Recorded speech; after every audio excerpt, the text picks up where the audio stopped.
Continuamos con la entrevista al maestro Carlos Cruz Diez. Usted puede escribirnos a través de nuestras redes sociales que están en pantalla con el hashtag Shirley con Cruz Diez.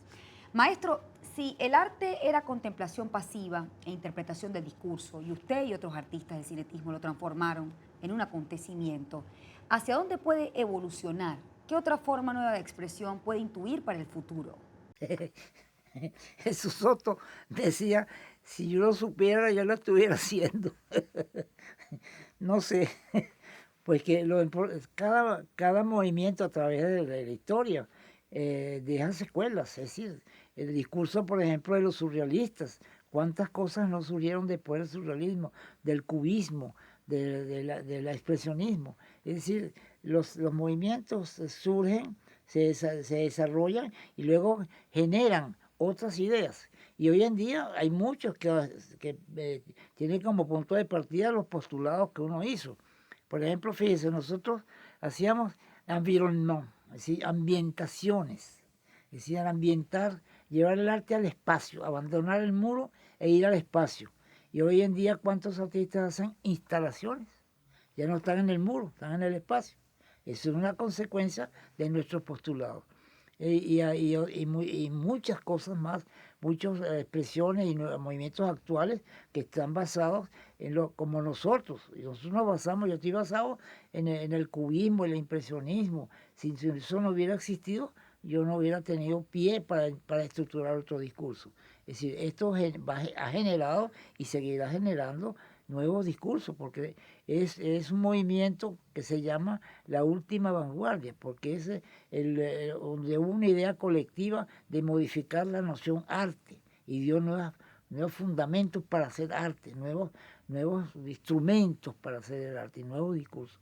Y eso, por supuesto, será generador en el tiempo de muchos más discursos que yo ignoro, ojalá supiera. Hablemos de la tecnología que usted utiliza para realizar sus obras, la tecnología que todo lo satura, conspira contra las expresiones artísticas o más bien es una aliada. Yo siempre he dicho que la tecnología ha sido el eterno aliado de los artistas. Sin la tecnología de la pintura no se hubiera podido pintar. Empezando, el pedernal era una tecnología. La piedra, los primitivos inventaron una manera de cómo labrar la piedra. Luego empezó a desarrollarse todo lo que era la representación. Y eso era una tecnología. Todo, el color, el dibujar, los instrumentos para dibujar. Se empezó a dibujar con unas piedras, con piedras, eran piedras que se usaban, no había lápiz. Y después se descubrió la pluma de ganso, la pluma de los. Luego se inventó el grafito, que es una cerámica. Y luego se inventó la máquina de escribir y hoy se inventó el Word. Es decir, que los escritores que dicen que no necesitan tecnología, también lo necesitan. Y bueno, y los pintores más. Figúrese, si no se hubieran inventado los tubos de pintura, los impresionistas no hubieran tenido lugar. Porque antes la pintura se preparaba en el taller, se molía, había unos envases, es decir, no era transportable. Y cuando el impresionismo se inventó el caballete transportable también, que eran instrumentos muy pesados. Es decir, que eso ayudó a desarrollar las ideas. Y hoy en día yo me valgo de toda la tecnología, qué maravilla lo que yo poseo hoy en día, como la exposición que estoy haciendo en Chacao, que yo mando eso por una data. Ahí no hay soporte físico, no hay aduana, no hay transporte. Por supuesto, yo me sirvo de esa tecnología, pero el discurso está allí. Y eso ha sido una asistencia para decir mejor y poder hacer cosas mucho más evolucionadas que lo que yo pude hacer los años 40, los años 50. ¿Cómo fue, maestro, ese acercamiento con la tecnología como ser humano, como artista? ¿Cómo describiría ese proceso de relacionarse con los medios electrónicos a su edad? Bueno, eso fue una batalla con Carlos, mi hijo, que cuando comenzó, es de la generación que comenzó la electrónica y todo eso. Me recuerdo que se volvió una especie de zombie. No hablaba con nadie, sino de cabeza en las primeras computadoras. Y yo me discutía con él y me dice, y yo no entendía muy bien. Hasta que un día me dijo una frase que me desató toda una información. Me dijo, papá, tienes que pensar de otra manera, es otra manera de pensar. Y eso me quedó dando vueltas y realmente, tenía otra manera de pensar. Me di cuenta que yo era de la generación de la mecánica. Yo veía el proceso, lo que estaba pasando. Si había un ruido en el automóvil, yo veía que era que faltaba un tornillo, que se podía poner un tornillo. Hoy en día pasa algo y no lo ves. Tienes que pensar creer en lo invisible.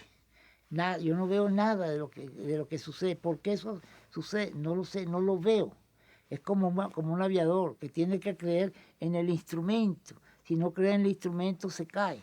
Entonces, esa es otra manera de pensar, otra manera de enfrentar las cosas. Esa es la tecnología y la posibilidad de hacer del arte algo masivo, van de la mano. Hay artistas que han llevado su obra desde el lienzo hasta la taza de café como soporte. ¿Cree usted que la masificación en los soportes atenta contra el arte? Los medios no son los que condicionan el discurso del artista. Es el artista que domina los medios y hace con ellos lo que puede, no lo que quiere, sino lo que puede. Eh, el hecho de que poseamos hoy esos sistemas de expresión es totalmente diferente a lo que fue el pasado. Antes lo importante, porque así era la condición, era la mano del artista, era la tecnología del pincel y la pintura aplicada sobre la tela. Eso era una manera, una condición fundamental del arte. Cuando cambiaron los soportes, entonces ya la mano del artista no es la expresión. La expresión es el discurso. La expresión es la invención. Porque hay que tomar en cuenta que en el pasado la pintura era imitativa, era traspuesta, la realidad traspuesta, una realidad cambiante y de 3 dimensiones traspuesta a una superficie de 2 dimensiones, lo plano. Eso fue un convenio de milenios para entender que aquello que era tener 3 dimensiones era lo mismo que tenía 2 dimensiones. Hoy en día ya eso ya no es, el arte no es imitativo. El arte quedó en su esencia, que era inventar, descubrir, comunicar nuevos discursos.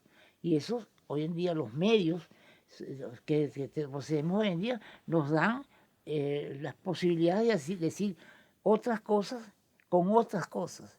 Ya la mano del artista no tiene ese valor que tenía en el pasado. Son las ideas, los conceptos, la revelación que puede dar un discurso, lo que nos puede enseñar, lo que nos puede decir.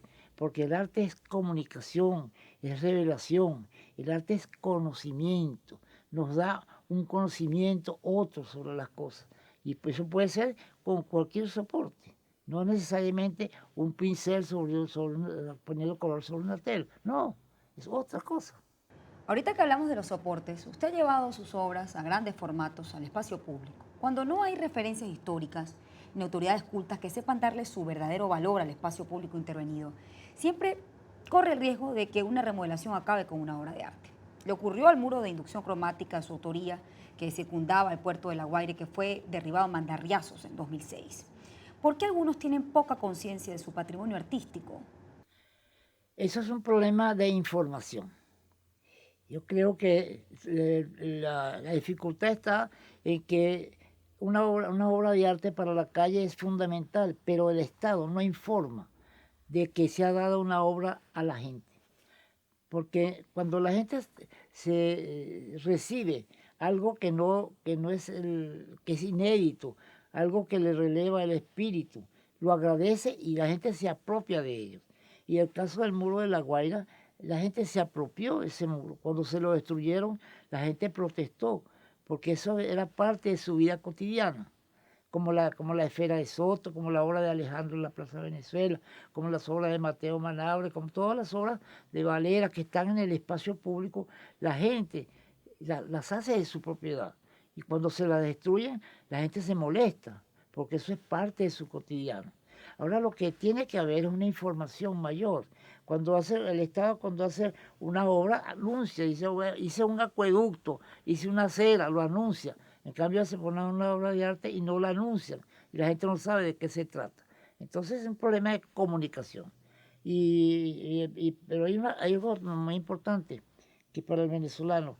Caracas es una de las ciudades que tiene más obras de arte en la calle. Hay más de 400 obras de arte en la calle, en Caracas. Eso es excepcional, eso es una maravilla. La ciudad universitaria, ese es patrimonio de la humanidad. Lo que hay allí es de un valor incalculable y de una información mayor para el mundo. Y entonces hay que informar a la gente. Mire, si no informan, bueno, es como un objeto de mobiliario urbano.